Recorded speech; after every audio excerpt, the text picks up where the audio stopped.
pouvons commencer et j'accueille Mathieu Guével, qui est le directeur de la communication de l'UNESCO, partenaire du projet Sanctuary, et qui nous fait l'honneur de nous accueillir dans cette très belle salle. Bienvenue Mathieu.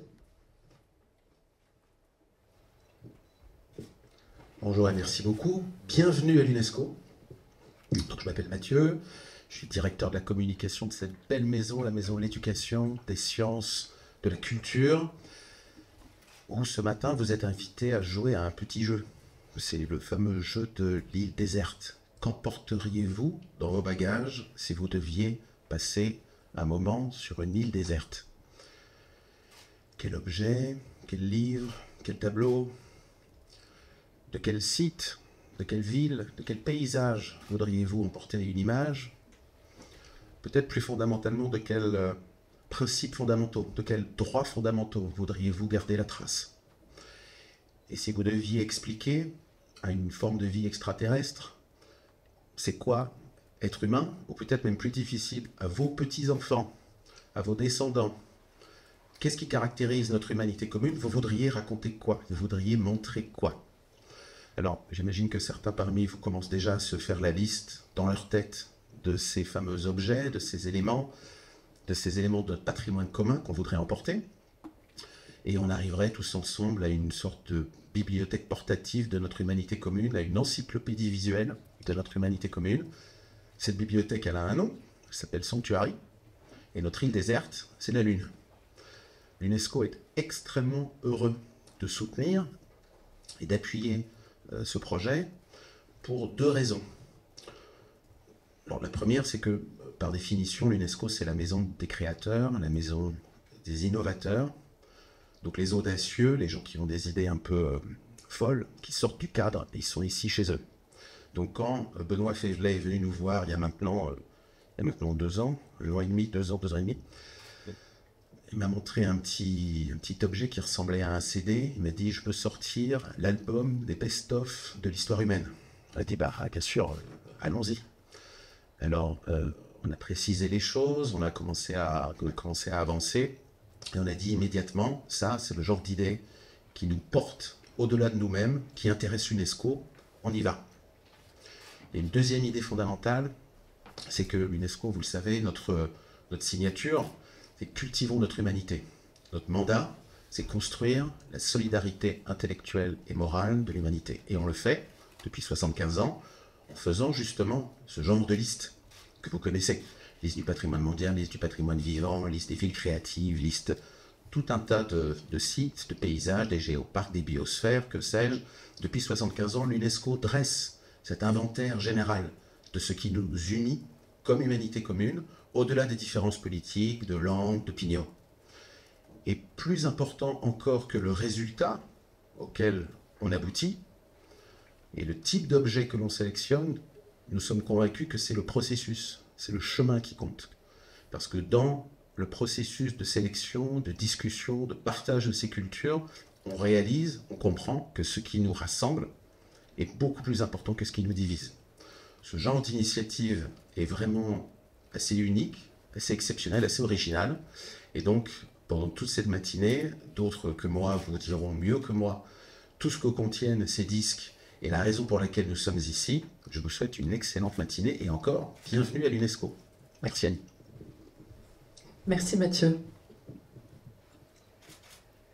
Eh bien, j'accueille désormais Benoît Févelet, qui est l'initiateur du projet Sanctuary on the Moon. Merci Anne, merci Mathieu pour cette belle introduction. Je suis Benoît Févelet, je suis ingénieur, producteur, mais je suis avant tout bourguignon. Et je viens d'une petite ville en Côte d'Or qui s'appelle Nuit-Saint-Georges, qui est plus connue pour son rapport à la Lune. Et pourtant, surviennent au 19e siècle et au 20e siècle deux événements qui marqueront l'histoire de ma ville avec la Lune. Cette conférence est trop courte pour que je vous en explicite toutes les péripéties, mais sachez qu'en 1971, la veille du départ de la mission Apollo 15, les astronautes Scott, Worden et Irvine décident de nommer un des cratères de la zone d'alunissage Saint-Georges du nom de ma ville. Aujourd'hui, quand on va à Nuit Saint-Georges, sur la place de la mairie, c'est marqué place du cratère Saint-Georges, mission de Ploc 15. Et si tous les nuitons, donc les habitants de Nuit Saint-Georges, passent devant sans véritablement se poser de questions, moi, gamin, ça m'a toujours fait rêver. Et puis ça m'a apporté une passion pour l'espace qui dure toujours. J'ai 45 ans et c'est toujours là. J'ai fait des études d'ingénieur, puis ensuite de journalisme. J'ai travaillé un petit peu dans ces deux domaines. Et puis, il y a quelques années, j'ouvre un livre sur ma bibliothèque qui s'appelle Murmures of Earth, les murmures de la Terre, qui est un livre écrit par Carl Sagan, un astrophysicien américain, qui est plus connu dans le monde anglo-saxon que dans le monde francophone. À tort, d'ailleurs, parce que c'est un formidable vulgarisateur et un immense astrophysicien. Et Murmures of Earth raconte l'histoire de la genèse de la plaque pionnière du Golden Record, que vous voyez derrière moi. C'était une initiative qu'ils avaient prise en 76 puis en 77, et Sagan et une petite équipe de 5-6 personnes avaient conçu des contenus qui méritaient d'être sauvegardés pour des milliards d'années à travers l'univers. Donc les sondes sont parties visiter ce qu'on appelle les géantes gazeuses, qui sont Jupiter, Saturne, Uranus, Neptune, et puis accélérer avec une telle vitesse qu'elles avaient pour... aujourd'hui, elles sont dans l'espace interstellaire, c'est-à-dire l'espace qui navigue entre les étoiles. Et ce qui m'a fasciné, c'est donc dans le Golden Record, le disque qu'on peut voir ensuite apposé sur les flancs de la sonde ici, Voyager 1, Voyager 2, donc il y en avait eu 2. C'était, et Mathieu a parlé du process, du cheminement, parce que l'objet en lui-même est déjà magnifique, les contenus sont magnifiques, mais ce qui est fascinant, c'est choisir des contenus, nous représentants, et choisir aussi de ne pas choisir. Qu'est-ce qu'on y met, qu'est-ce qu'on n'y met pas. Et à la fin de ce livre, je me suis dit, mais au XXIe siècle, aujourd'hui, qu'est-ce qu'on y mettrait? Si on veut faire une V2.0 de ce projet, qu'est-ce qu'on y mettrait? Et alors déjà, ensuite, c'est évidemment que je voulais le déposer sur la Lune, qui n'a pas envie de le faire.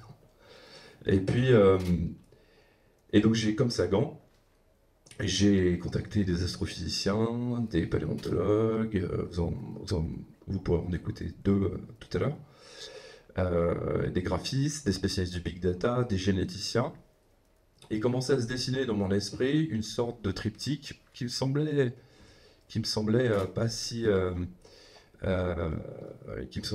mauvais que ça, et même un triptyque assez pertinent.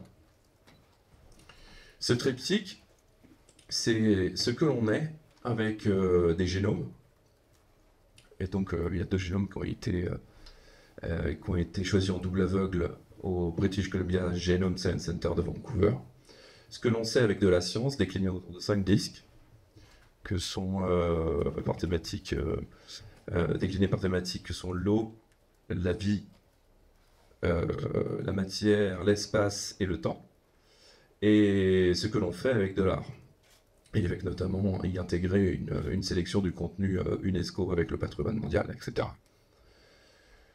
Il fallait ensuite trouver un médium pour pouvoir graver ces contenus. Et j'ai contacté le commissariat à l'énergie atomique. Et il y a une solution technique dérivée de la technologie militaire qui est aujourd'hui utilisée pour la technologie, enfin pour le civil. C'est pour l'archivage de documents sur de très longues périodes. Donc ici vous avez un disque de saphir que vous avez pu voir aussi à l'entrée de cette salle, et sur lequel on peut graver entre 3,4 et 7 milliards de pixels. Ce qu'il faut savoir aussi, c'est que ces pixels, ce n'est pas une couche de pigments qui recouvre ces disques, c'est du nitrure de titane, donc c'est inaltérable sur des très longues périodes de temps. Parce que quand bien même cet objet serait sur la Lune, il y a quand même des radiations qui arrivent du sol lunaire et qui auraient pu, si on avait choisi des pigments, enfin du Soleil, ça qui aurait pu ensuite les rendre complètement transparents.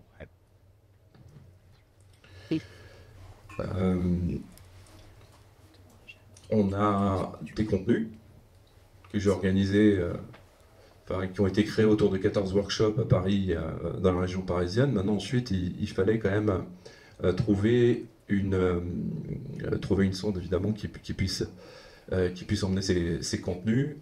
En 2020, je contacte Michael Benson, un des collaborateurs du projet, et il me dit: Benoît, il faut absolument qu'on puisse contacter Jim Green, qui est le directeur de la science à la NASA, et on lui présente l'intégralité du projet, fort aussi de partenariats que j'ai pu nouer avec des institutions françaises, comme le CNES, comme le CEA. Et puis Mathieu aussi était emballé par le projet, donc il m'a écrit une lettre de recommandation de l'UNESCO, et en septembre de l'année dernière, donc la NASA nous a accordé 1,4 kg, ce qui est du jamais vu, sur une sonde du programme Artemis CLIPS. Vous avez Michael Benson ici à droite, et Jim Green, l'ancien chef de la NASA, qui est parti l'année dernière à la retraite.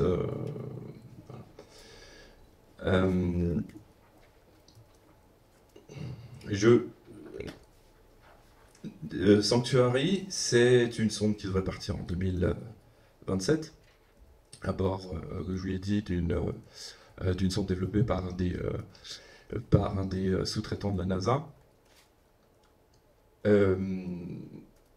Parmi ces contenus, une sélection de plus d'une centaine de sites de l'UNESCO que Mario, le graphiste de l'équipe, et moi-même allons pouvoir encoder. Et puis, diapositive précédente. Et puis j'arrive à la fin de mon discours. Je voulais remercier les partenaires qui sont aussi investis dans le projet, que le Centre national d'études spatiales, le CNES, le Commissariat à l'énergie atomique, l'INRIA et le British Columbia Genome Science Center à Vancouver pour la fourniture de génomes. Diapositive suivante. Vous le voyez, il y a eu une longue conception du projet, avec une pause liée au Covid et à d'autres événements. Le matériel doit être envoyé à NASA fin 2026 pour un lancement a priori courant 2027. Mes équipes et moi, je peux vous dire qu'on compte les jours. Il nous reste 2 ans, 9 mois et quelques jours avant de fournir l'intégralité du matériel. Donc avec une partie contenu qui sera gravée sur des disques en saphir, et puis aussi un container. Mario, le graphiste, vous en montrera une première ébauche. Et donc 2027, on sera tous à Cap Canaveral pour assister au lancement. Je vous remercie, et je vous passe la parole. Merci Benoît. Merci Benoît pour cette présentation et l'historique du projet. Je vous propose maintenant de découvrir Sanctuary on the Moon en images, à travers 2 vidéos, l'une en français, l'une en anglais, et elles vont s'enchaîner avec quelques secondes d'intervalle.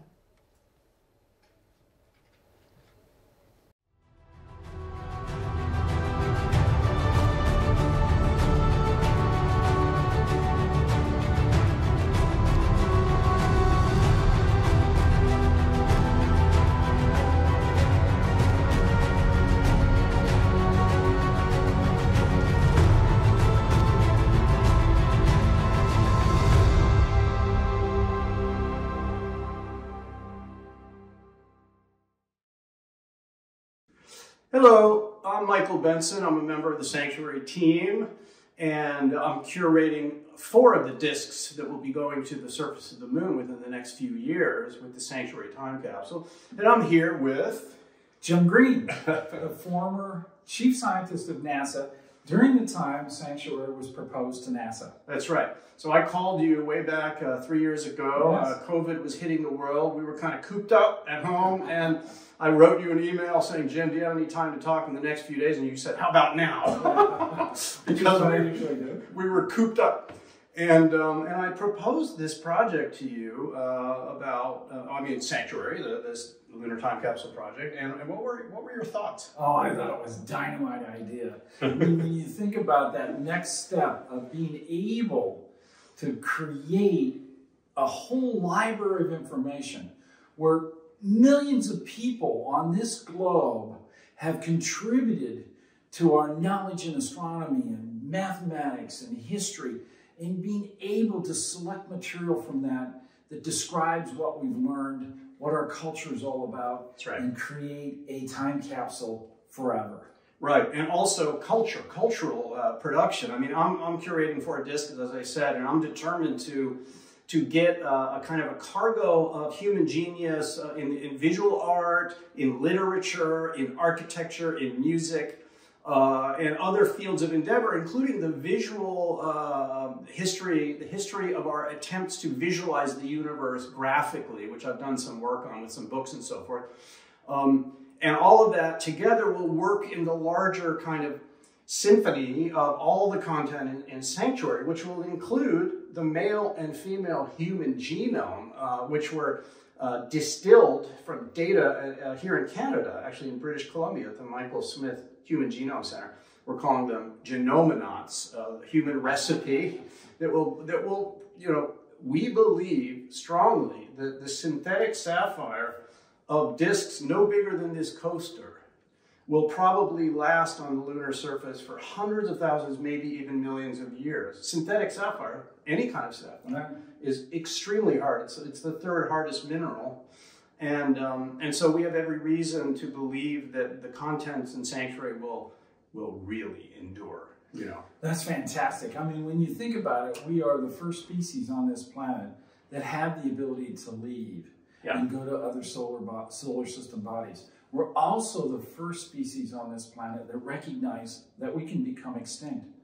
What fitting tribute we would have for our culture, our knowledge to be preserved well beyond what humans may actually be able to live on this planet.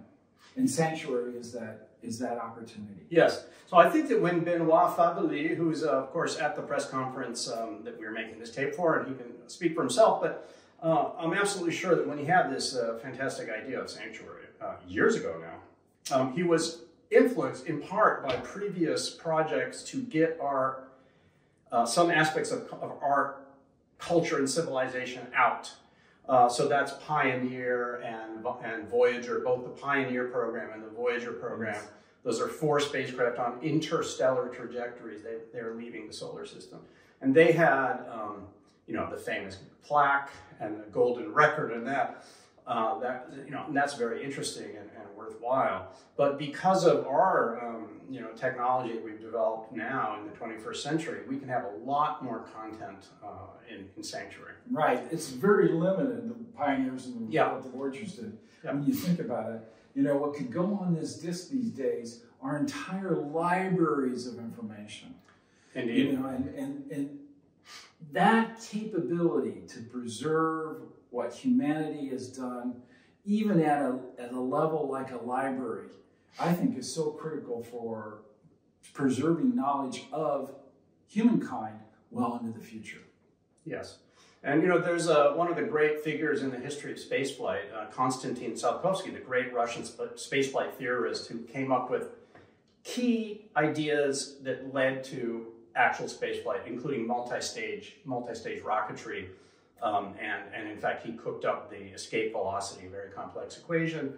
But he was also a great philosopher and thinker, a futurist. And one of his statements really served as a kind of mission statement for the space age. And we're now in this second phase of the space age with the Artemis program going back to the moon. And the quote that really sticks in the mind from Konstantin Tsiolkovsky is, "Earth is the cradle of the mind, but humanity cannot remain in its cradle forever."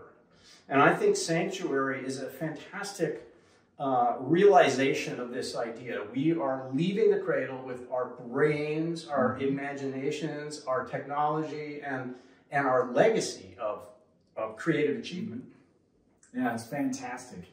I can't wait for it to be on the moon.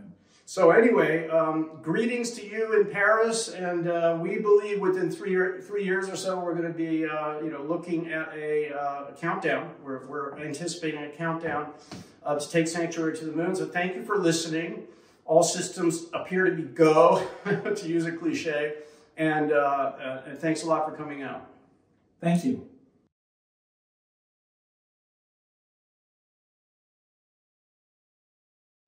Ce n'est pas seulement une prouesse technologique, c'est aussi beaucoup de travail créatif. Et Mario Freeze, qui est le directeur artistique du projet, qui est designer, va venir nous expliquer sa contribution, son travail. Il va s'exprimer en anglais et vous trouverez la traduction française de son intervention dans le tote bag. Mario, the floor is yours. Merci. Bonjour, mesdames et messieurs. My name is Mario Fraser. I'm the art director of the Sanctuary project, and I'm leading you through some technical details on the discs. Slide, please. You just can't send anything to space. There are certain regulations to follow. I'm German, I love regulations. So we should stick to them. Things you send to the moon should be as light as possible and as heavy as necessary. You can't send any organic material to space. So next slide, please. We thought about this. I mean, we are talking about huge amount of data. We're talking about small size. These work perfectly on the Earth, but solar radiation will have them destroyed within years, and there's an issue with readability. We need a computer to read the data on these drives. Next slide, please. You can remember that these were state-of-the-art 20 years ago, and they can hardly be read today. So we took inspirations from ancient cultures. Next slide, please. The only things left from ancient cultures are indeed tangible objects. They are stones carved with information. They are the Rosetta Stone on the left here. This is what remains from ancient cultures. So we took a similar path. We took away, next slide please. We have our discs. They are tangible objects, readable with the naked eye and a microscope. And when zooming in on the next slide, you will see that it all goes down to a microscopic scale of 1.4 microns per pixel. That's a human hair, just for scale, to give you an idea on the sheer scale we are talking about. The width of the crop you're seeing here is smaller than the depth of the leaflet you're holding in your hand. This is just an example on the details we have on our discs, the speed of light. Next slide, please. When zooming out, I'm talking about the details of technical aspects. Next slide, please. It all comes down to a sapphire disc, as Benoit talked about some minutes ago. The basis is a sapphire disc lasting for millions of years, coated on the next slide with a thin layer of titanium nitride, which is then etched with a laser on the next slide. Our 2-bit pixel images are 60,000 pixels across, so we are talking about a 4 billion pixel image to be etched with a laser on this disk. Next slide, we reveal all our disks. They are 24 in total. 5 cover the aspects we talked about, the science disks, matter, space, life, and so on. The other 5 will be the human genome, as Benoit talked about. The other 14 disks will be curated by Michael Benson, for example, or other curators, including the UNESCO World Heritage Sites. When we're zooming in on the next slide on some disks, I'll just give you some ideas of the details we have on the disk. The very center of each disk will contain the SI units, the very basis of science, defining what a kilogram is, what weight is, what speed is, what distance is. And from these units, anything else can be derived in science. We're having the periodic table, we're having many other equations, scientific facts, we're having anything that's been developed and invented and discovered by humanity over the last hundreds and millions of years, or thousands of years. Next slide, please. Of course, we are humans and we have a body, so when we stack the discs on top of each other, we are shown with the bones, and on the next slides we will see anything else our body is comprised of. We have the nervous system, including the brain, including anything that goes on in the neuronal system. We have our blood vessels, our vascular system. And on top of each other, there's an end of, the human skin covering it all. We are having the Human Declaration, not right now, the Universal Declaration of Human Rights on the very perimeter of all our 5 discs. So 24 languages in total, showing the diversity and beauty of our script, of our languages. And indeed, this acts as a Rosetta Stone to show the diversity of our languages. It goes from German, Russian, up to, ancient scripts, or, scripts from remote cultures are also represented here, and a Russian, just for a reminder. Next slide, please. It goes all around the disk on the outer perimeter.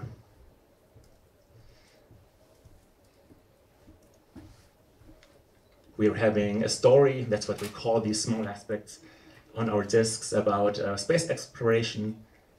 Each line you see here is a representation of things we sent into the blue yonder, from the first probes, the first testing probes, to the Apollo project, explorations to the moon up here, and of course probes we sent to Mars, and so on. Next slide, please.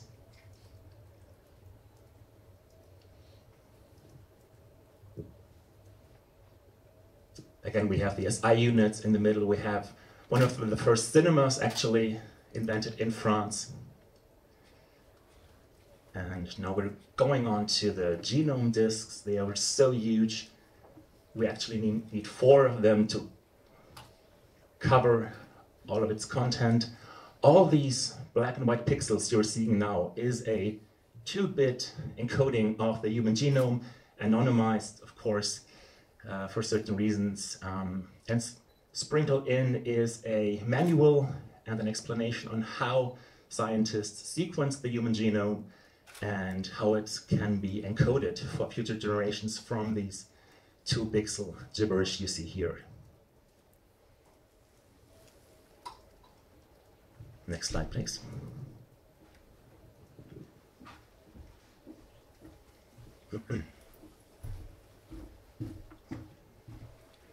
Our container will be custom-made, drilled from aluminum, containing all 24 disks, space-tested, space-probed, space-qualified.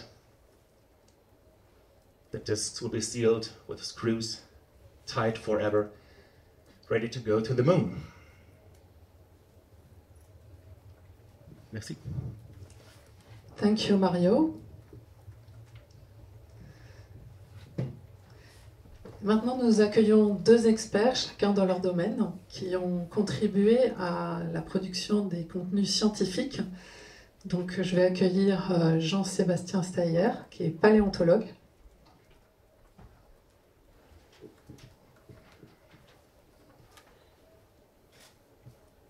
Merci, bonjour à tous, ravi d'être là pour vous parler d'une petite partie, d'une infime partie de contenu en fait présent sur les disques. Alors c'est une aventure bibliothécaire, iconographique, humaine avant tout, puisque j'ai rencontré Benoît en fait à Nantes il y a quelques années aux Utopiales, au Festival international de la science-fiction où j'exposais des travaux de biologie spéculative, et puis on a vite matché, comme on dit, avec Benoît. Lui revenait en fait en tant qu'ancien journaliste du Moyen-Orient, donc on se racontait un peu comme des anciens baroudeurs nos missions de terrain, puisque j'ai beaucoup travaillé dans le Sahara en tant que paléontologue.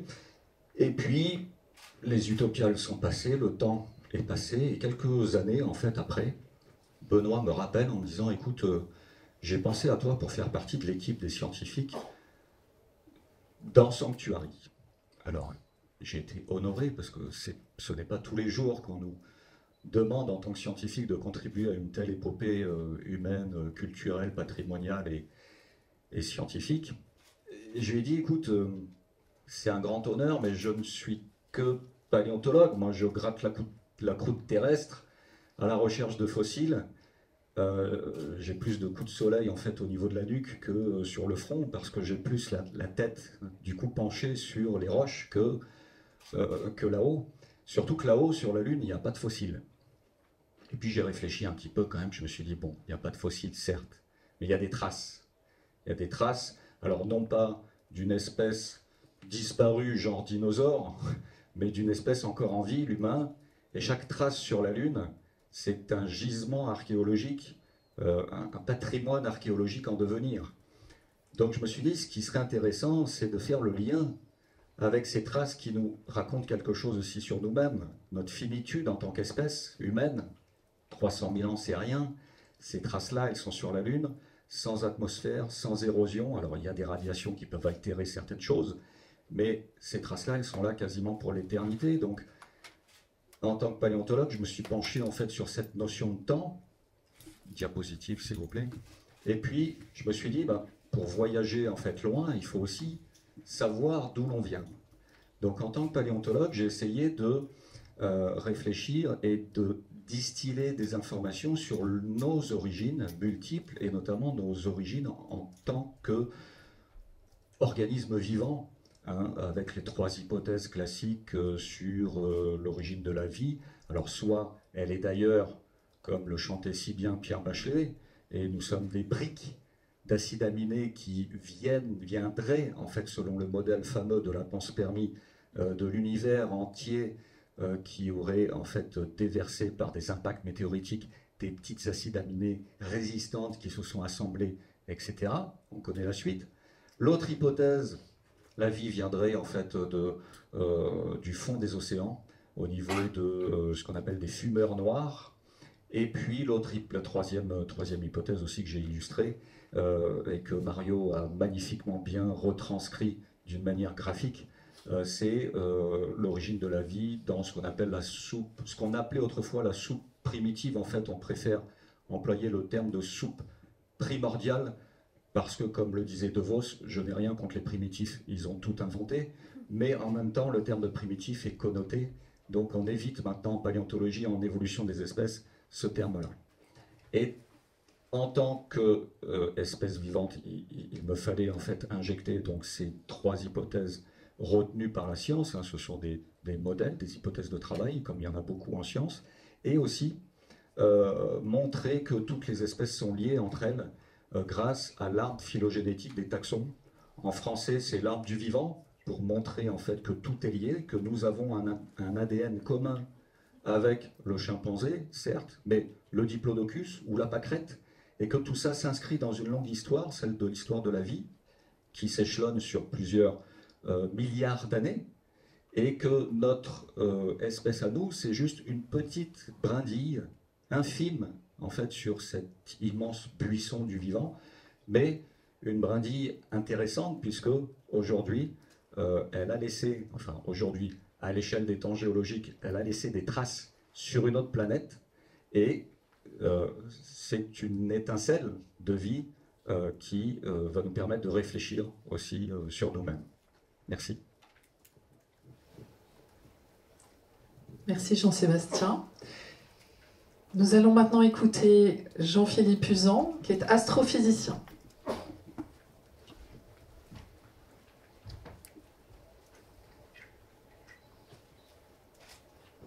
Bon, merci beaucoup. Donc là, maintenant, vous savez presque tout en fait de Sanctuary. Vous avez vu les divs, vous avez vu les créations. Jean-Sébastien vous a montré un petit peu comment on avait travaillé. Et donc, je me suis dit, qu'est-ce que je vais rajouter? Je me suis dit, mais comment ça a commencé cette histoire? Alors, vous avez eu l'explication en fait de Benoît qui a porté ce projet depuis des années.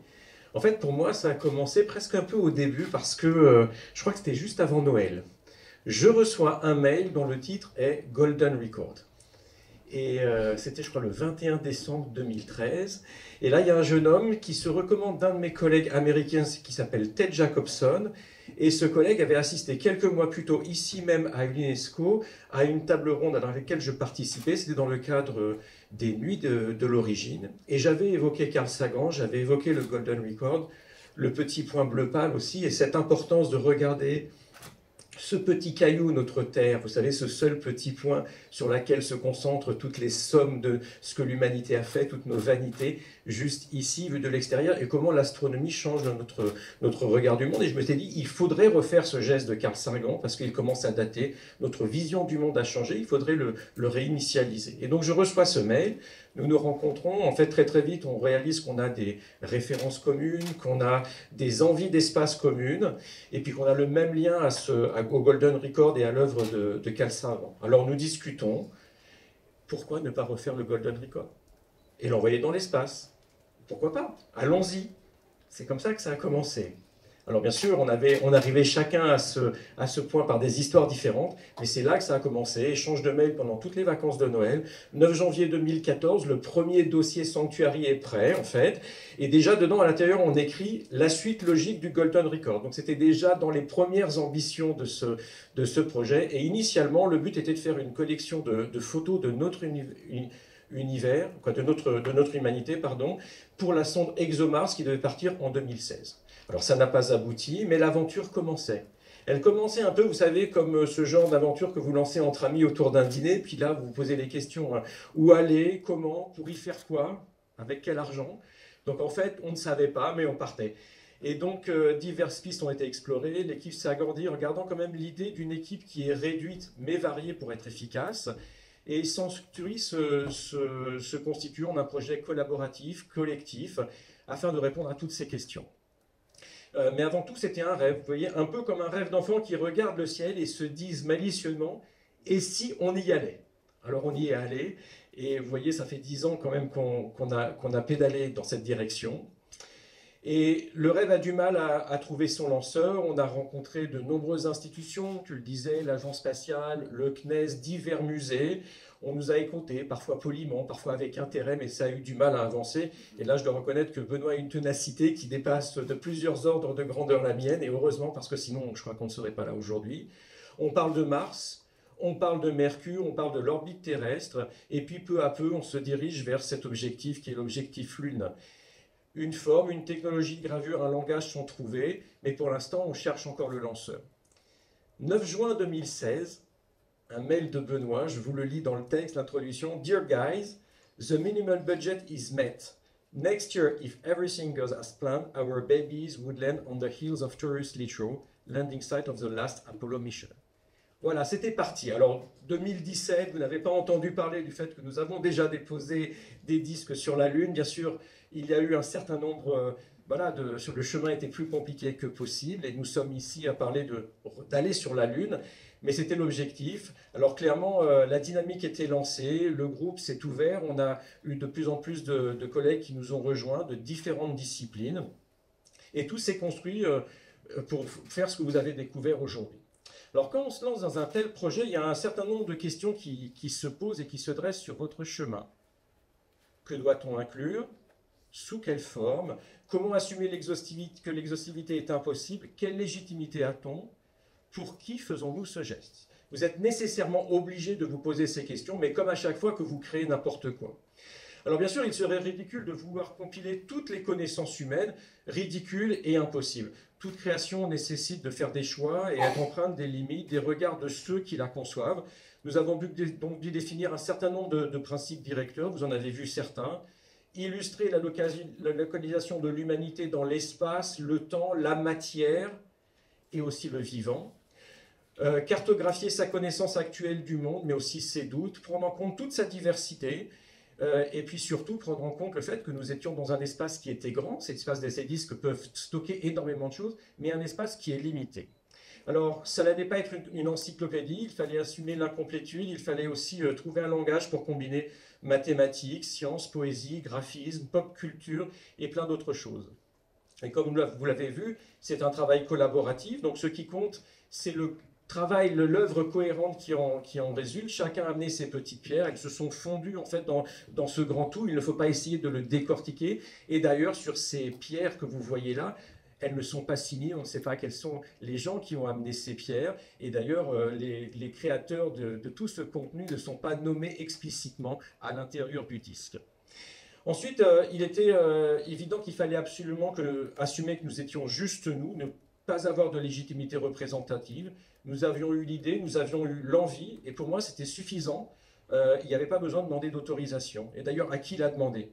Et pourquoi devrions en avoir une? Alors évidemment, malgré tous nos efforts, Sanctuary, c'est une vision avec un point de vue. Comme toute création, ça serait exactement identique. Tout geste créatif est une prise de position, une prise de risque, une affirmation de la liberté de faire et de dire. Et c'est pour ça que je préfère ne pas considérer Sanctuary personnellement comme une archive ou une encyclopédie, mais vraiment comme une œuvre d'art. un jeu qui laisse une trace, une histoire à travers le temps, qui parle de l'humanité, mais pas au nom de l'humanité. Alors à qui parlons-nous? Alors là, plusieurs hypothèses en fait se dessinent. Le storytelling pourrait vous parler de l'humain du futur, des extraterrestres curieux. On imagine assez facilement ce qu'une telle mine représenterait pour une archéologue du futur, qui fort probablement ne parlerait pas notre langue, ne nous ressemblerait pas physiquement, et aurait beaucoup de mal à décrypter tout le contenu qui est inclus. Voilà pourquoi il est redondant, voilà pourquoi nous avons aussi voulu inclure les mathématiques, parce que quelque part, il représente une certaine architecture de notre monde. Mais Sanctuary traversera le temps et sera une trace partielle de notre monde pour qui la découvrira. Alors que ce soit un manuscrit érudit, que ce soit quelques morceaux de poterie cassés, eh bien tous ces objets qui traversent le temps sont des clés pour comprendre le passé. Sanctuary, lui, sera un réseau de clés pour comprendre notre temps. Mais avant tout, je crois que Sanctuary est important pour nous, aujourd'hui, ici, sur Terre. Pour tous ceux qui décideront de l'explorer, de faire ce pas de côté et de s'étonner avec le regard extérieur de cet archéologue du futur. On a parlé du Golden Record et je vais toujours imaginer depuis très très longtemps l'émotion, j'essaie toujours d'imaginer l'émotion de cet extraterrestre qui trouverait le Golden Record, qui arriverait à l'écouter, et qui pour la première fois écouterait le premier concerto brandebourgeois de Bach, le premier morceau de la liste qui est sur le Golden Record. Et je me suis demandé, mais quelle émotion est-ce qu'elle ressentirait? Donc voilà, donc Sanctuary. Comme vous l'avez vu, c'est déjà un rêve d'enfant, une suite logique du Golden Record, une invitation à regarder notre humanité sur ce petit point bleu pâle avec sa diversité, aller regarder avec les yeux du futur pour peut-être mieux comprendre que ce que nous sommes. C'est aussi un rire, une émotion qui veut juste traverser le temps, parce qu'on parlait de la définition de l'humanité, peut-être que le rire, l'émotion, l'envie de faire, ce sont aussi des caractéristiques de l'humanité. Alors j'espère que vous aussi, vous vous plongerez dans les disques de Sanctuary et que vous prendrez autant de plaisir à découvrir en fait tout ça, à vous étonner, peut-être à vous offusquer de certaines choses, et je pense que ça sera bon. Et je vous remercie tous pour cela. Merci Jean-Philippe. Je vous propose maintenant de passer au temps d'échange avec les intervenants qui vont venir sur le plateau et qui seront rejoints par Julien Ravalet-Casanova, qui est en charge de l'internationalisation du projet et des partenariats. Cette session de questions-réponses est bilingue, donc n'hésitez pas à poser vos questions en anglais et les intervenants répondront en anglais ou en français évidemment.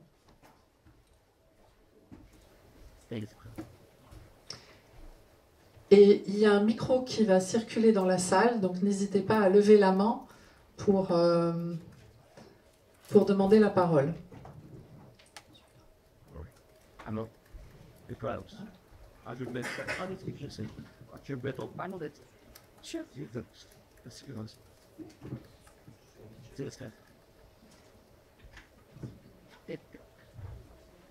Voilà. Oui. Oui, bonjour, Olivier Monod, je suis journaliste à Libération.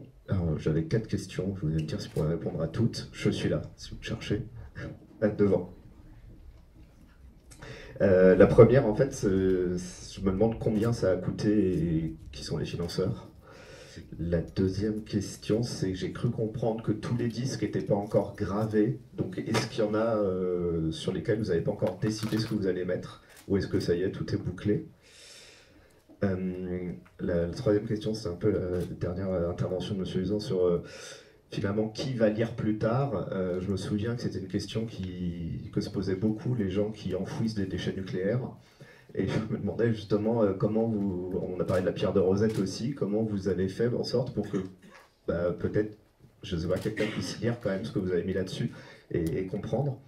Et la dernière question, elle est peut-être un peu plus polémique on va dire, mais comment vous avez fait en sorte que la vision de la culture de l'humanité soit pas masculine et occidentale? Merci. Je réponds. La question c'était sur le financement, c'est combien ça a coûté à date ou combien ça va coûter? Le coût total du projet et qui finance. Alors le projet, il faut déjà avoir envie de le faire, hein, parce qu'évidemment ça coûte. Et je me suis dit que, évidemment, il fallait trouver des financeurs. Et il y avait parmi les Bourguignons, il y avait des gens qui étaient aussi fous que moi, qui se sont dit que emmener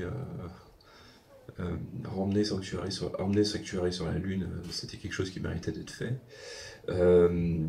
Maintenant, alors le projet, en fait, il s'est construit, parce qu'il n'y a pas que l'aspect financier, mais il s'est construit aussi avec, j'ai envie de dire, le prestige des institutions qui nous ont rejoints, comme le CEA, le CNES, l'INRIA, le British Community Genome Science Center, l'UNESCO, évidemment la NASA, qui ont permis d'asseoir une légitimité au projet, et ce qui justement va nous permettre de lever de l'argent et notamment de faire des partenariats financiers sur le troisième volet de Sanctuary, c'est ce que l'on fait, la troisième partie du triptyque. Combien est-ce que ça coûte? Aller entre 15 et 20 entre 15 et 20 millions pour pouvoir payer tout le monde, à minima, développer le matériel, développer, tester, qualifier pour le spatial, assurer la logistique, et puis ensuite on aimerait plus, c'est pour pouvoir développer des contenus sur Terre. Comment dire, parce que parler aux humains du futur, c'est aussi parler de ce qu'on est nous au présent. Et donc ça veut dire des conférences, des concerts. On a trouvé un moyen d'encoder du son par exemple sur les disques. C'est des expositions, c'est des beaux livres, et donc on peut imaginer aussi tout un écosystème. Je pensais aussi aux documentaires web. Il y en a un véritablement dont moi j'aimerais m'inspirer, et ça demande un énorme travail. Donc, voilà, vous pourrez par exemple naviguer dans les disques des internautes, c'est beaucoup de travail, ouais. Et puis pour la partie, je crois que ensuite votre question c'était sur la partie contenu, sur le choix des contenus. Moi je crois que je vais, alors sur la partie contenu, comment dire, je l'ai dit pendant la conférence pendant ma partie, c'est que j'ai développé Sanctuary comme une sorte de triptyque, comme une espèce de squelette un peu imparfait, mais qui me semblait tenir la route et qui est pertinent. Ce que l'on est avec des génomes, ce que l'on sait avec de la science et ce que l'on fait avec de l'art.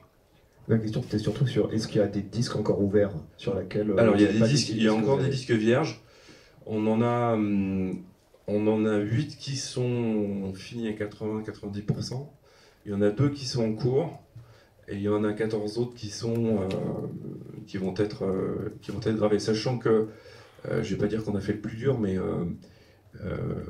c'est ces premiers workshops que j'ai organisés avec ces chercheurs qui nous a permis, comment dire, de poser les bases de ce qu'allait devenir Sanctuary, c'est-à-dire de poser un canevas avec une pierre de rosette scientifique, physique, une pierre de rosette au niveau du langage, jouer sur la transparence des disques, et en maximisant ensuite toutes ces contraintes, ça nous a permis d'avoir un peu comme un entonnoir inverse, enfin comme un entonnoir, de savoir aujourd'hui où on va. Sachant que sur les 14 autres disques, il y a des disques où la sélection et la pose du contenu sur les disques sera beaucoup plus rapide que ceux qu'on a fait. Là, je pense surtout au génome, qui a été compliqué, et puis aussi l'immense travail réalisé par Mario Fries. Ce qu'il faut savoir aussi, c'est que si la NASA a sélectionné le projet, c'est qu'ils ont été véritablement bluffés par le fait qu'on fasse de la création originale. Et parce qu'il y a d'autres projets de capsule temporelle qui leur ont été présentés, aussi, je pense aussi à l'Agence spatiale européenne, mais il y a beaucoup de copier-coller de contenu original.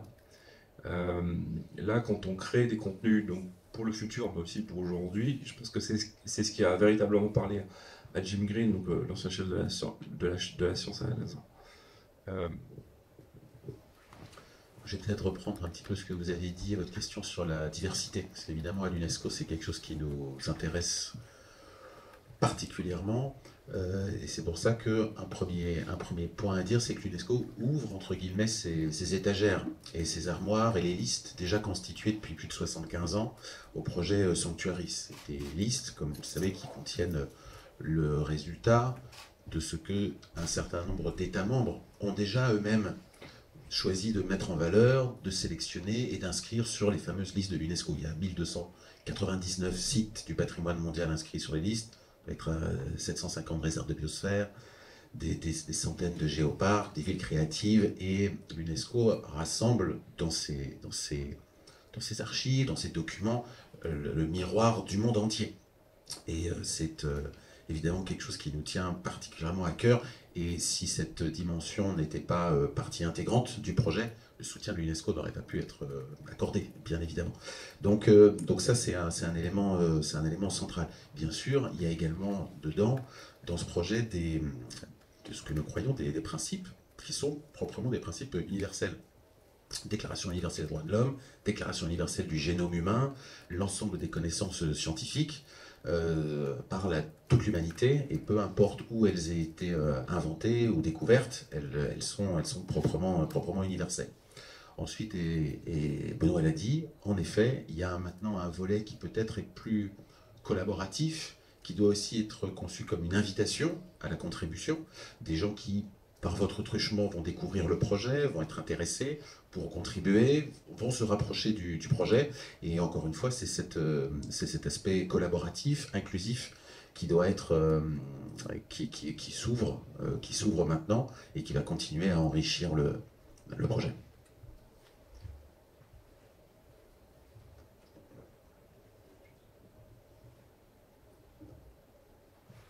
Une autre question par ici.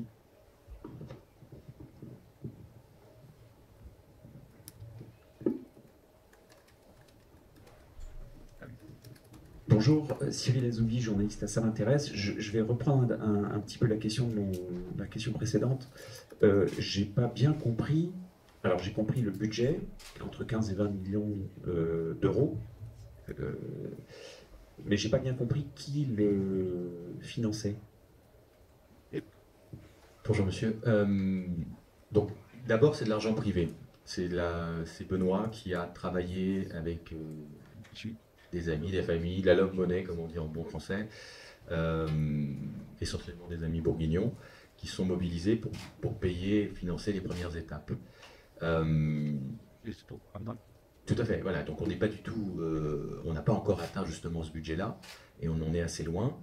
Et l'objectif, c'est justement d'agréger des partenaires privés qui pourraient être intéressés de soutenir ce projet, évidemment aussi des partenaires publics,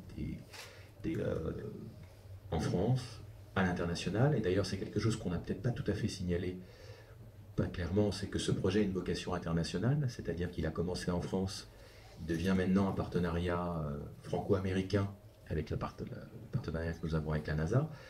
Mais l'objectif, c'est d'agréger un maximum d'institutions publiques, privées, que ce soit dans le domaine scientifique, la recherche, culturelle, pour que ce projet Sanctuary appartienne à tout le monde, en tout cas un maximum de personnes.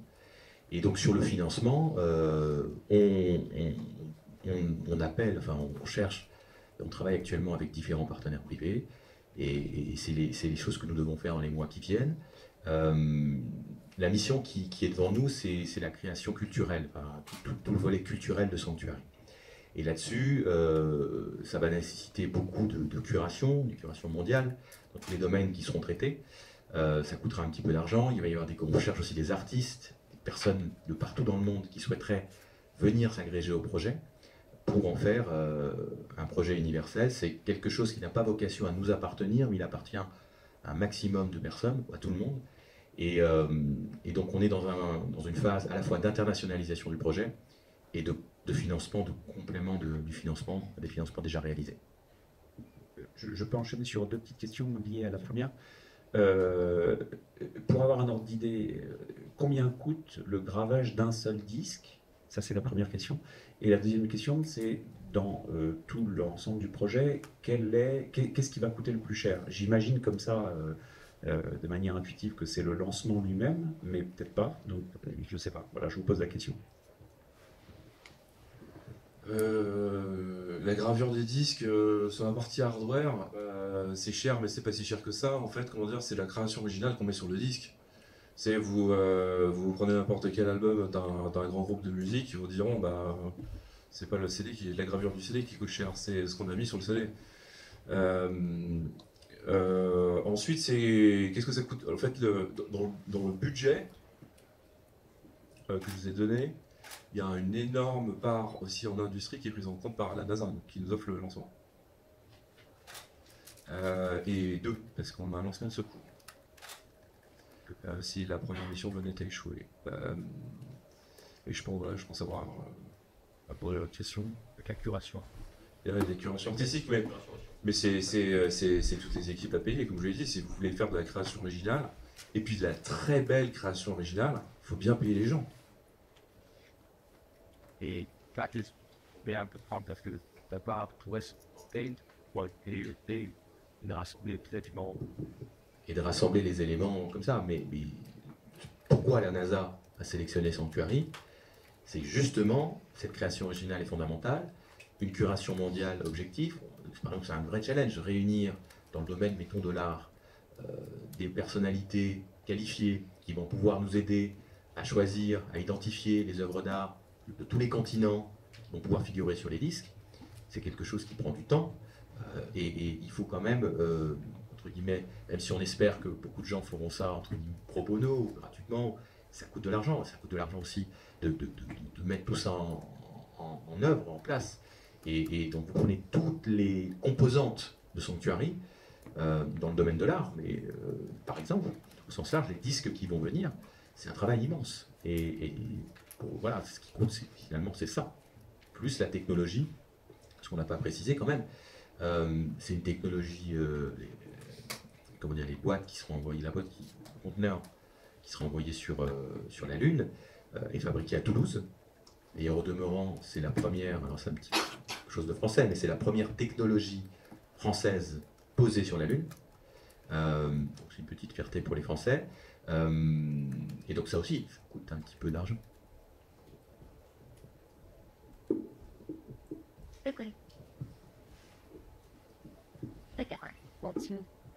Bonjour, merci beaucoup pour la présentation. Émilie Charot pour le magazine Zoubaki Erika. J'ai 3 questions. D'abord, je voulais savoir combien de personnes ont travaillé sur ce projet en tout. Ensuite, j'aimerais savoir, il y a quelques années, vous disiez dans une interview que l'objectif c'était d'utiliser le moins de lettres possible, le moins de textes possible et plus des images, justement dans l'objectif d'ici des centaines de millions d'années, de pouvoir parler au plus grand nombre de personnes possible qui ne liraient peut-être pas de la même manière qu'on écrit aujourd'hui. Est-ce que c'est toujours l'objectif de mettre le plus d'images possible et le moins de textes? Et une dernière question, votre objectif, donc, vous dites que Sanctuary, c'est une opportunité pour l'humanité de protéger et de transmettre son patrimoine aux générations futures. Pour Voyager Golden Record, c'était aussi de potentiellement pouvoir transmettre ce qu'est l'humanité à une vie extraterrestre. Est-ce que l'objectif premier pour vous, c'est les générations futures de notre humanité ou plus la vie extraterrestre? Merci. Je vais répondre par la troisième question, parce que je me souviens plus de la première. Je vais répondre à la troisième question. Avec Sanctuary, on ne voulait pas réinventer la roue, c'est-à-dire refaire une V2 du Golden Record. Enfin, j'aime bien résumer le projet en disant on s'inspire des projets du passé avec les outils du présent tout en préparant l'archéologie du futur.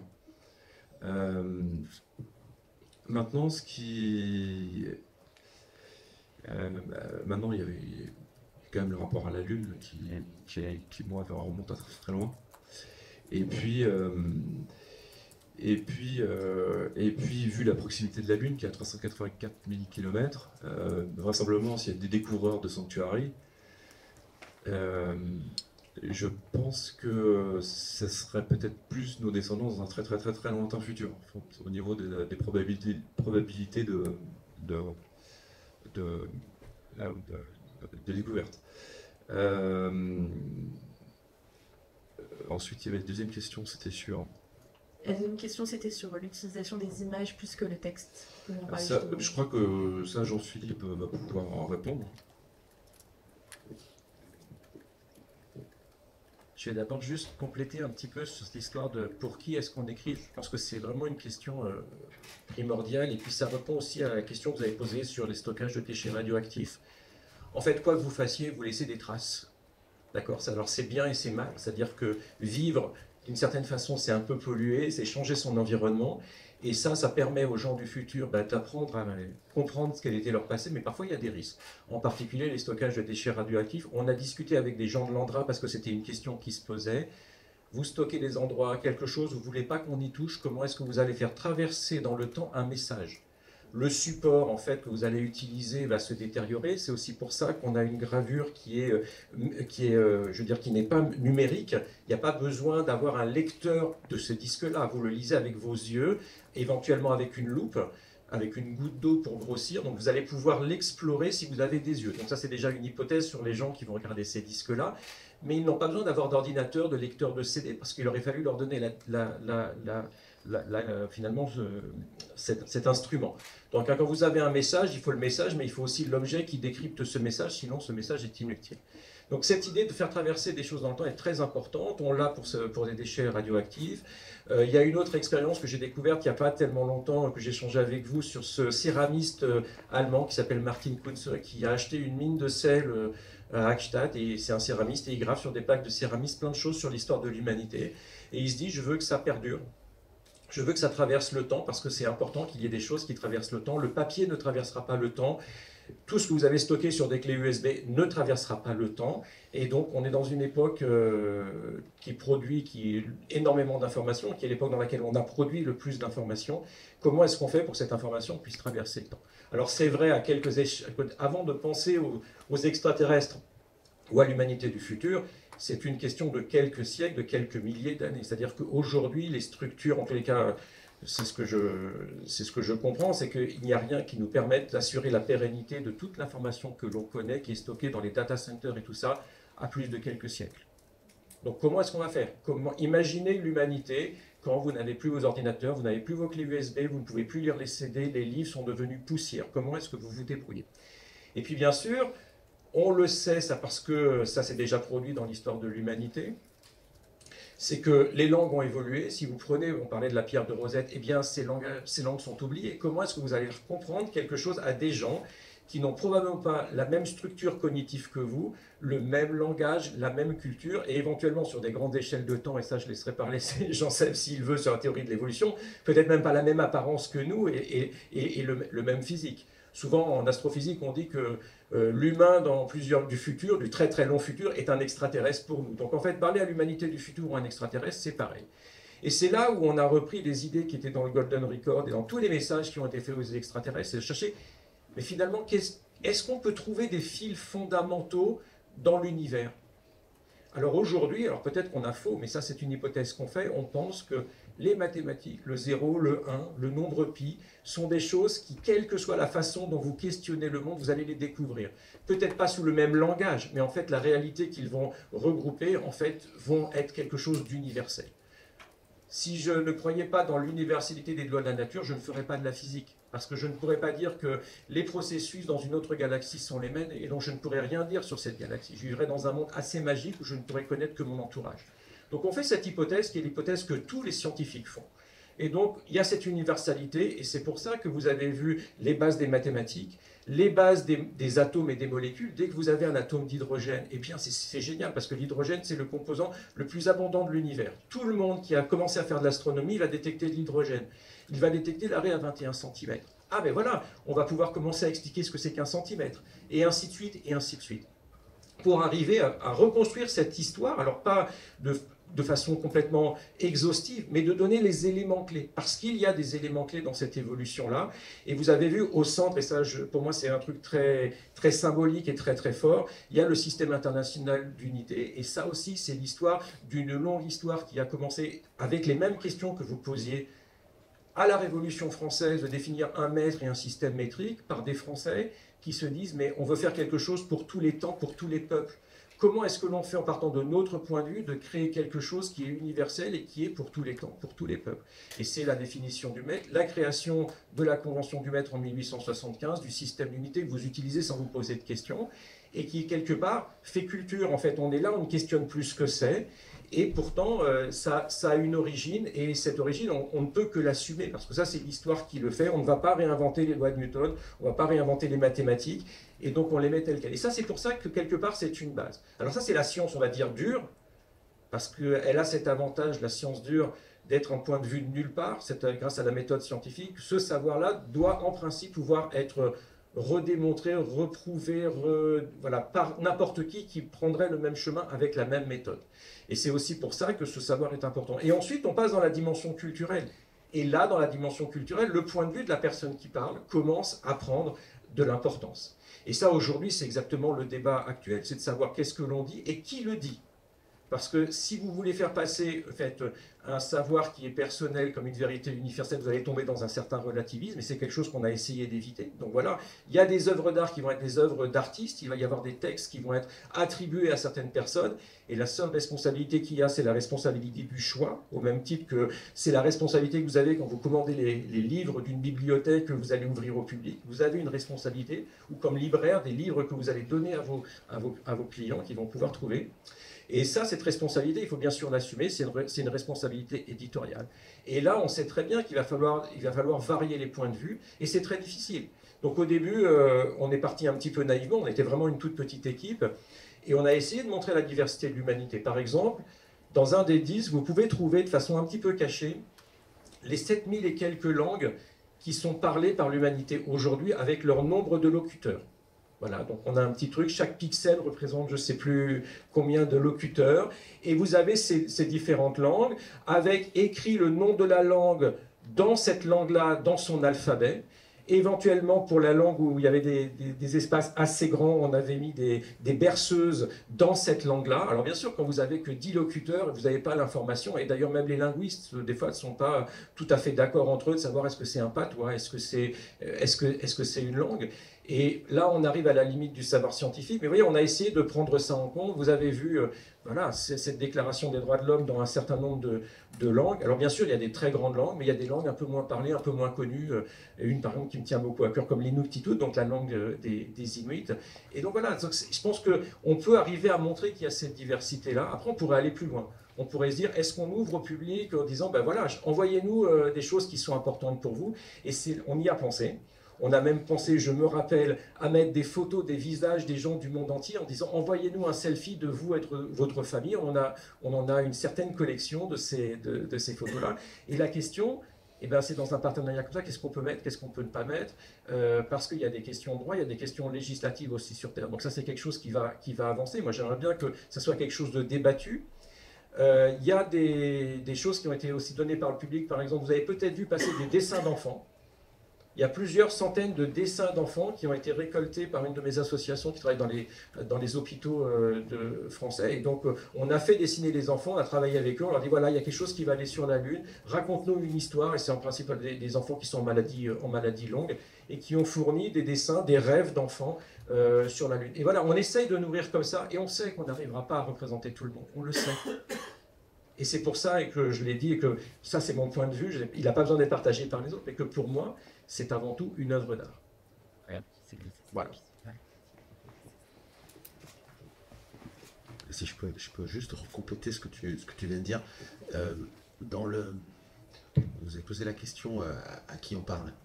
Les extraterrestres, les descendants. Bon, l'UNESCO n'a pas de mandat pour parler des extraterrestres, donc ça, c'est pas trop le sujet qui, nous, en tout cas, nous occupe dans cette question. Et je crois qu'il faut être à la fois très ambitieux, il faut rêver très haut, il faut avoir des grands... Donc là, on parle de grandes aventures collectives qui nous dépassent.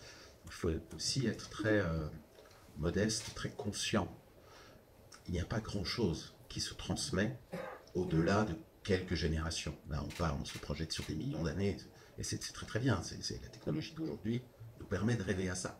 Mais ici, juste au-dessus, là, au rez-de-chaussée de l'UNESCO, vous avez un peu une galerie de ces inventions successives dans la seconde moitié du XXe siècle, donc c'est pas non plus toute l'histoire de l'humanité, de tentatives qui ont été faites comme ça, de faire un grand catalogue de ce qui nous unit et de le transmettre aux générations futures. Et donc vous verrez en haut, il y a des diapositives de grands sites culturels, puis il n'y a plus de machines à diapo, donc on ne peut plus les lire, en haut, ça reste. Voilà. Dans les années 50-60, l'UNESCO a lancé une immense aventure éditoriale de scanner l'intégralité des grandes collections de peintures des grands musées du monde. Dans l'idée, s'il y a un conflit nucléaire et que les grands musées disparaissent, il faut scanner. il y a je crois 12 volumes, 450 pages chacun, bourrés de photos en noir et blanc de ces tableaux. Le plus grand tableau du monde. Vous les regardez aujourd'hui, vous rigolez. Dites, ah bon, c'est vraiment ça, c'est vraiment ça l'héritage qu'on a cherché à transmettre. Ben oui, à l'époque, c'était ça.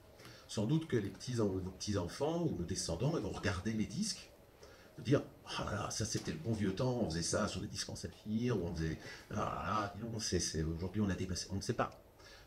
Ce qui se transmet fondamentalement, c'est l'idée que, à chaque génération, l'espèce humaine dit, au-delà de nos différences, il y a quelque chose qui nous rassemble. Qu'est-ce que c'est? Et c'est la transmission de cette volonté, c'est ça le plus important, c'est ça le plus fondamental. D'autres auront d'autres idées, celle-ci, elle est bonne, elle est bien. Merci beaucoup. Du coup, j'avais aussi ma première question sur combien de personnes ont travaillé en tout. Et j'ajouterai ceci avant de laisser la parole à mes collègues. J'aurais une dernière question sur, au vu de ce qu'on vous comptez laisser sur ces disques, est-ce que vous avez l'impression qu'on laisse un bon héritage aux générations futures ou pas? Je vais commencer par la première question. Je vais commencer par la première question sur combien de personnes. Il y a eu une dizaine, une vingtaine de personnes avec, parce qu'il y a ensuite eu des collaborations ponctuelles. Il y a une vingtaine de personnes qui ont dû collaborer sur les disques. Ensuite, il y a deux. On travaille aussi avec le CEA, donc pour la gravure des disques. On travaille aussi avec. Là, il y a une société à Toulouse qui devrait aussi concevoir, développer et tester le matériel pour le spatial, c'est-à-dire le qualifier pour qu'on puisse arriver avec une espèce de bottin téléphonique vers la NASA, avec prouvant la qualification du matériel pour le voyage. Donc ça fait quand même, ça fait du monde. Ouais. Et puis, pardon. Oui, sa vocation à grossir, parce que notamment pour la partie artistique, il faudrait développer. Il y a un point aussi que je voulais aborder, c'est évidemment, il y a aussi des femmes, il y a aussi des chercheuses. C'est un plateau un peu masculin, ça sent un peu la testostérone ce matin, mais malheureusement, vous aurez dû voir notre illustratrice médicale, Hélène Fournier, qui n'a pas pu se déplacer, et Nathalie Besson, qui a été nommée chef de labo au CEA, et qui a un agenda de ministre, donc elle ne pouvait pas non plus se déplacer. Donc voilà, il y a quand même aussi une diversité de personnes. Et puis alors une autre chose, c'est que le projet, moi je l'ai commencé en France, mais je me suis dit que c'est bien qu'il ait des racines en France, mais qu'il fallait ensuite l'internationaliser un petit peu qu'au début. J'étais très fan du travail de Mario Fries avec ses projets personnels, et puis on était devenus, par la force des choses, amis. Et donc voilà, et puis il a la chance d'avoir une double nationalité allemande et chilienne. Donc je me suis dit, ça fait 3 nationalités déjà. Voilà, puis en fait, aujourd'hui, il y a Martin Krasinski qui est généticien au Canada, Matthew Benson qui est américain, donc il y a de plus en plus de nationalités qui font ce genre de projet. Il y a une chercheuse que j'aimerais aussi faire travailler, qui est vénézuélienne, qui est une ancienne de l'ENRIA, et donc l'idée c'est d'avoir un panel de différentes personnes qui puissent aussi représenter évidemment ce qu'est l'humanité sur tous ces visages, ces différents visages, ces différents genres. Et puis pour la deuxième. Quand je vous écoute, en fait, il y a aussi quelque chose que moi je trouve extrêmement important. Là, on le voit, c'est réalisé, on se dit, ah, voilà, qui a décidé ça? En fait, au départ, il faut se dire, il y a une idée, il y a une envie de faire quelque chose. Et pour moi, c'est aussi donner l'exemple. C'est pas simplement la connaissance qu'il va y avoir dessus et le contenu, c'est aussi l'idée. C'est de dire, et en particulier aux plus jeunes, en fait, faites. C'est quelque chose qui est fondamental pour moi en tant que chercheur, c'est-à-dire que quand j'ai une idée de démontrer quelque chose ou de m'attaquer à un problème, je ne commence pas par réunir un comité pour demander ce que je vais faire. Je me mets, je prends mes papiers, mon crayon, et j'essaye de faire, je bricole. Et en fait, je trouve que c'est quelque chose qui est très important, en fait, de ne pas attendre qu'on vous donne, en fait, une autorisation de faire. Créer. Les artistes ne demandent pas une autorisation pour faire une œuvre d'art, quand ils commencent leur tableau, quand ils commencent n'importe quelle création. Alors bien sûr, il y a des moments où cette recherche peut vous amener à vous poser des questions parce que vous allez parler en public, parce qu'il peut y avoir du principe de précaution et ainsi de suite, et ça on a les cadres. Mais au départ, se lancer dans une aventure créative ne demande aucune autorisation. elle demande une envie, elle demande de l'imagination, de la curiosité. Et pour moi, c'est là je parle vraiment voilà, à tous les enfants que je croise dans les écoles, dans les universités. C'est ça que j'ai envie de leur dire, c'est ça que j'ai envie de transmettre, parce qu'on disait qu'est-ce qui fait partie de l'humanité? Pour moi, la curiosité de comprendre le monde dans lequel on vit, par tous les moyens, et puis par une créativité débordante, c'est une caractéristique de l'humanité. Donc c'est un exemple de ce que ça peut être. Il peut y en avoir plein. Et vraiment, le mieux qui pourrait arriver, c'est que plein de gens décident de faire des disques comme ça, qui soient sur la Lune ou ailleurs, parce qu'en fait, ils ont envie de dire. Et donc pour moi, c'est aussi cet objet-là, c'est une prise de liberté, et je pense qu'il faut l'assumer comme tel. Et que ça, c'est une signature aussi de l'humanité. Est-ce qu'il y a encore des questions dans la salle? Parce que nous arrivons à la fin de notre conférence de presse. Oui, encore une question. Les questions que vous vous êtes posées pour concevoir des contenus dont vous allez un peu parler, comment représenter, qu'est-ce que représenter, comment imaginer que des générations futures pourront comprendre ce que montre. Toutes ces questions-là, les concepteurs du Golden Record se les ont aussi posées, vraisemblablement. Est-ce que vous avez l'impression d'y avoir répondu à ces questions de manière différente? Oui, parce que sur le Golden Record, déjà, c'était une matrice de disque vinyle 33 tours qui devait être lu comme un vinyle 16 tours et demi. Donc déjà, il fallait comprendre. Puis il y avait des instructions sur la couverture du Golden Record qui montraient la transition hyper fine de l'hydrogène qui donnait une unité de longueur, une unité de temps. Et donc avec un système binaire, c'était assez complexe hein, de faire l'aventure, il faut quand même comprendre. Nous, alors, je ne vais pas dire qu'on a fait mieux, mais on a fait différemment, on a utilisé l'image, et vous avez pu le voir avec les disques, un être doté de la vue pour voir qu'il y a des images à l'échelle macro comme à l'échelle micro. Et donc je pense que le système de décollage est peut-être plus simple. Ensuite, il y a aussi de la redondance au niveau des langues. Il y a aussi de la redondance au niveau de la définition du mètre, des redondances de définition du kilogramme. On a pensé à ça. Et puis donc on a inclus, comme je disais, on s'est inspiré du passé avec les outils du présent pour créer l'archéologie du futur. Donc je pense qu'avec la pierre de Rosette, tel que Jean-François Champollion l'avait décodé, déchiffré, c'est pour ça qu'on a utilisé 24 fois la Déclaration universelle des droits de l'homme sur les disques pour assurer justement cette redondance.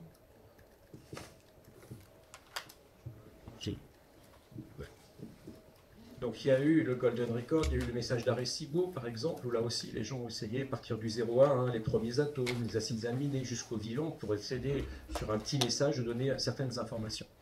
Et ce qui est important, si vous prenez le Golden Record, par exemple, là je vais juste parler d'astrophysique, vous avez les pulsars qui permettent de localiser la position du système solaire dans notre galaxie, et en gros ça s'arrête là. On est en 77. Qu'est-ce qu'on connaît de l'univers en 77 ? Combien de milliers de galaxies vous connaissez par rapport aux centaines de milliards de galaxies que vous connaissez? Donc la carte de l'univers, notre localisation dans l'espace-temps, la localisation de notre galaxie dans le groupe local, dans l'enchevêtrement du tissu cosmique tel qu'on le connaît aujourd'hui, n'a rien à voir. L'image de l'univers qu'on a entre aujourd'hui et 1977, cela n'a rien à voir. 77, on rêvait de trous noirs, aujourd'hui on a la preuve qu'il existe des trous noirs, et ainsi de suite, ainsi de suite. Donc il y a tellement de choses qui existent et qu'une civilisation avancée doit connaître, doit avoir découvert d'une façon ou d'une autre, comme les trous noirs, je sais plus que j'allais évoquer, les ondes gravitationnelles et ce genre de choses, ne pouvaient pas être dans le Golden Record. Ce qu'a fait Jean-Sébastien avec cet arbre phylogénétique des espèces vivantes et fossiles est quelque chose en fait auquel on n'avait pas accès en 77, c'est-à-dire qu'il y a eu une évolution des données qui est telle. Donc le Golden Record, il y a les bases. Il y a le 0, il y a le 1, on essaie de faire comprendre le langage, on localise le système solaire dans notre galaxie, on arrive à donner une petite description de ce qu'est l'être humain physiquement, et puis on a une diversité culturelle par ces images, par ces musiques. Mais là, on essaie d'aller beaucoup plus loin, on essaie de montrer qu'en fait, il y a une véritable architecture, cette connaissance, en prenant des exemples bien précis, et puis si vous aviez les deux, vous comprendriez ce qu'on a fait en 40 ans collectivement sur cette planète. comparer le monde de 77 et le monde de 2017, quand on était voilà, au milieu du projet, ou de 2027, quand il sera lancé, ce sont des mondes radicalement différents. Simplement l'utilisation des ordinateurs, de l'intelligence artificielle fait que vous ne pensez pas votre relation au monde de la même façon. Et donc tout ça est inclus. Et donc bien sûr les bases, le 0 et le 1 seront toujours là, le langage mathématique sera toujours là. C'est quelque chose qui est une sorte d'ADN en fait de la façon, comme le disait Galilée, dont est écrit le grand livre du monde. Le monde ne se réduit pas à ça. Il y a toute cette dimension dont on a parlé culturelle qui dépasse de ce langage. Et il y a toute la connaissance qu'on a acquise avec ces outils pendant 50 ans. Et ça, je dois dire que pour vivre aujourd'hui cette période-là, c'est quand même fabuleux. Il n'y a pas, en tant que journaliste scientifique, vous le savez très bien, il n'y a pas une année sans qu'il y ait une découverte astronomique ou scientifique majeure, que ce soit, oui, dans l'astronomie, dans le vivant, dans l'intelligence artificielle. Donc ces disques seront même peut-être caducs dans 15 ans. Oui, mais pardon, ma question était moins sur le côté exhaustif, parce que ça, vous le disiez, de toute façon, c'est impossible d'être exhaustif. C'était plus sur la manière de coder, de représenter, de transmettre. Ah oui, donc là, on a utilisé cette technologie qu'eux, ils n'avaient pas. Donc sur le Golden Record, vous avez une image. Et là, avec ces disques, vous avez cette possibilité qu'on n'a peut-être pas bien vue à l'image, de pouvoir zoomer. Vous voyez le disque. Et en fait, plus vous zoomez, vous allez voir qu'à l'intérieur d'un trait, il y a un texte, et ainsi de suite. Donc vous allez pouvoir jouer sur cette dimension un peu fractale pour rentrer dans le détail. Et ça, c'est quelque chose, une technologie que le Golden Record n'avait pas du tout et qu'on a utilisé. Et puis par transparence, on peut superposer les disques. Donc par exemple, pour l'être humain, eh bien oui, on voit l'être humain, on enlève le premier disque, on voit l'écorché avec simplement les muscles. Donc on a toutes ces superpositions. Donc déjà, vous voyez, simplement dans le Golden Record, vous aviez l'homme et la femme. Ben là, en fait, vous avez avec leur structure interne, leurs os, leurs vaisseaux sanguins, le système nerveux et le squelette, et ainsi de suite. Et puis vous avez les disques qui complètent avec l'ADN, qui est une masse d'informations complètement folle. Donc vous voyez que c'est aussi cette technologie-là qui permet d'aller beaucoup plus loin, parce qu'on a cette vision, on va dire, à plusieurs plans, et qui nous permet de zoomer en fait dans ces images. Et en fait, ces images sont des véritables labyrinthes. C'est-à-dire qu'on a mis des pierres, il y a des connaissances, il y a il y a de la pop culture, il y a des easter eggs, donc des petites choses qu'on peut trouver comme ça, de façon ludique. Et l'idée, peut-être, c'est qu'un jour, ces disques soient accessibles, je ne sais pas, en ligne, par exemple, et que vous les exploriez.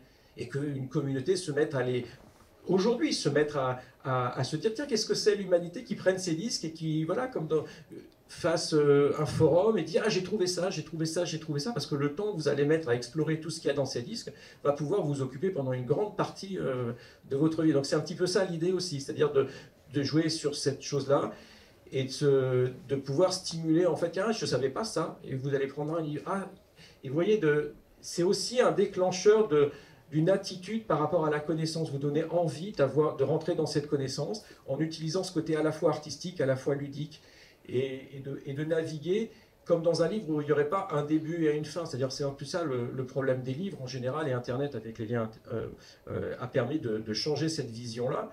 Vous ne commencez pas au premier chapitre et vous fermez à la fin du livre, vous explorez un truc, vous tournez en rond, et plus vous explorez, plus vous apprenez, et ça raconte une histoire.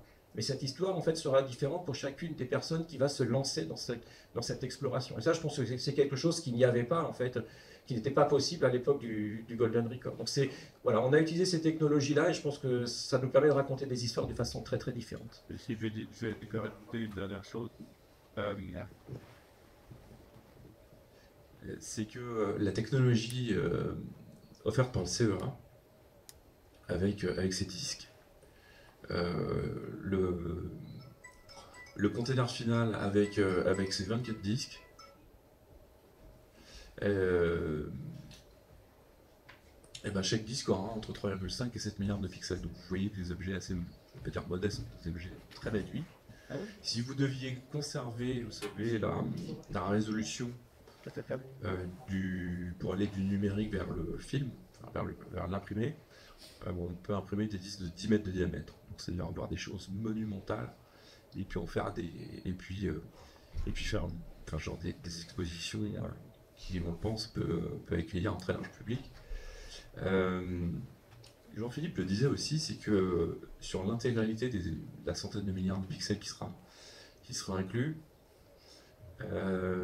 peut-être que tout le public, peut-être que personne ne sera ému par l'intégralité de ce qu'on aura mis. Mais je pense que Sanctuary a déjà atteint son but, c'est si on arrive à susciter de l'émotion parce qu'on aura mis une histoire sur les berceuses, comme le disait Jean-Philippe, sur, je sais pas, les planches anatomiques, la Déclaration universelle des droits de l'homme, oui, les sites de l'UNESCO, la curation artistique qu'on aimerait faire entre le paléolithique et l'art contemporain sur tous les continents. C'est un objet qui va véritablement susciter l'émotion. Je pense que s'il y a de l'émotion, c'est qu'on aura déjà rempli notre but. D'autres questions? Bonjour, Louise Guillonnet pour Sciences et Vie. Pourquoi avoir fait ce choix du nombre de 24? Pourquoi pas 20 ou 30? C'est une bonne question. C'est une bonne question. C'est une bonne question. Ouais, non, c'était pas 24 au début, il y a une V1 parce qu'on devait partir sur une mission allemande et on devait avoir 17 disques de 90 mm de diamètre. Aujourd'hui, on en a 24 de 100 mm de diamètre et de 1 mm d'épaisseur. La NASA nous a alloué 1,4 kg. Chaque disque fait 31 grammes. Et puis à un moment, on s'est dit, quel semblerait le juste milieu entre la masse nécessaire pour réaliser le container, pour les protéger du lancement, de l'unissage, du temps, et les 24 OT. À un moment, dans l'ingénierie, on est obligé de faire un freeze, de geler la situation. On avait déjà 17 disques, on s'est dit on peut prendre un peu plus là-dessus et ça nous donnera un peu plus de masse pour le container, et ce qui permettra aussi d'avoir quelque chose, une enveloppe volumétrique sur laquelle on est en train de se mettre d'accord avec la NASA, donc d'avoir quelque chose qui pourrait tenir, et ça reste à confirmer, les avec des pincettes, mais dans un cube entre guillemets de 350 par 100 par 100 mm. Donc ça veut dire qu'il faut qu'on puisse concevoir un container qui puisse s'inscrire dans ces dimensions un maximum. Et sauf qu'avec 650 grammes, évidemment, on va pas très loin, donc ça sera vraisemblablement plus petit, etc. Et donc de façon itérative, on arrivera à 1,4 kg. Encore une question? Bonjour, Pierre Robert pour France Culture. C'est une question très rapide sur la fin de la mission. Où est-ce que vous comptez le déposer sur la Lune? Vous savez déjà? Est-ce que ce sera sur la sonde? Est-ce que ce sera à l'abri d'un cratère, par exemple, pour protéger au maximum les données? Ou à l'inverse, très visible dans l'espoir que ce soit retrouvé plus facilement à jour? Et ça, c'est une excellente question. Sanctuary, c'est une chaîne de contraintes. Aujourd'hui, on a 1,4 kg qui nous est alloué pour partir sur une sonde. A priori, on a un lancement sur 2027 et il y en a 2 qui sont opérés qui sont lancés par la NASA. Une mission qui allunie vers la zone équatoriale lunaire et l'autre vers le pôle sud. Maintenant, je vais dire évidemment que le lieu importe, mais aujourd'hui, c'est surtout sur les dates de lancement. En fait, c'est savoir quand est-ce qu'on peut fournir le matériel. Quant au positionnement, Sanctuary, ça sera une charge utile passive. Donc il n'y aura pas de système d'éjection pour que ça puisse tomber sur le sol lunaire et être photographié. En revanche, c'est une autre contrainte qu'on aimerait imposer, entre guillemets, c'est savoir si on pouvait être affecté sur une mission où un rover sera déployé sur le sol lunaire. C'est-à-dire avec une rampe, un robot à 4 roues ou 6, qui puisse se déployer sur 3-4 mètres, faire un demi-tour et photographier Sanctuary attaché sur les flancs de la sonde. Et on pense que cette image...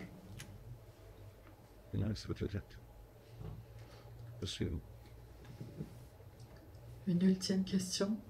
Non? Ah oui. Ce sera très court, mais vous avez parlé à plusieurs fois de références pop culture qui seraient encodées dans les disques. Est-ce que vous avez des exemples? Ah, il y a évidemment du Star Wars, je crois. Ouais. Il y a du Space Invader. Alors, justement, ce qui est assez drôle, c'est que vous avez peut-être pu voir des polices de caractère, pas la Déclaration universelle des droits de l'homme, donc dans les différentes langues, où donc là, le graphiste, Mario, a dû élargir une police de caractère et donc pouvoir aussi prendre en compte une espèce de contrainte esthétique quant au disque. Maintenant, pour tout ce qui va être contenu et notamment intelligibilité des contenus, on a pris une police de caractère qui n'est pas très belle, mais qui a l'avantage d'être scalable, qu'on peut mettre à l'échelle. C'est une police qui s'appelle Minifold, Mini Bits, Minifolds. Et donc avec ça, évidemment, on peut mettre des Space Invaders, puisque c'est du pixel, Space Invader avec 24 pixels en fait. Il y a des références à des films, il y a des références à des jeux électroniques, à de la musique. Chacun a mis un peu des trucs qu'il aimait. C'est ça aussi, c'est le côté ludique. Je pense qu'il faut, on travaille sur un fait il faut aussi s'amuser parce que voilà, ça ne doit pas. Merci. Bien, je crois que nous arrivons à la fin de cette conférence de presse. Merci beaucoup, merci infiniment pour votre attention et l'intérêt que vous portez au projet Sanctuary on the Moon. N'oubliez pas que vous pouvez vous adresser à Marilou si vous souhaitez interviewer plus spécifiquement l'un ou les membres de l'équipe à partir de maintenant. Voilà. Et puis, voilà. Merci pour votre présence, merci aux intervenants et merci à l'équipe organisatrice ainsi qu'à l'UNESCO pour son remarquable accueil. Bonne journée.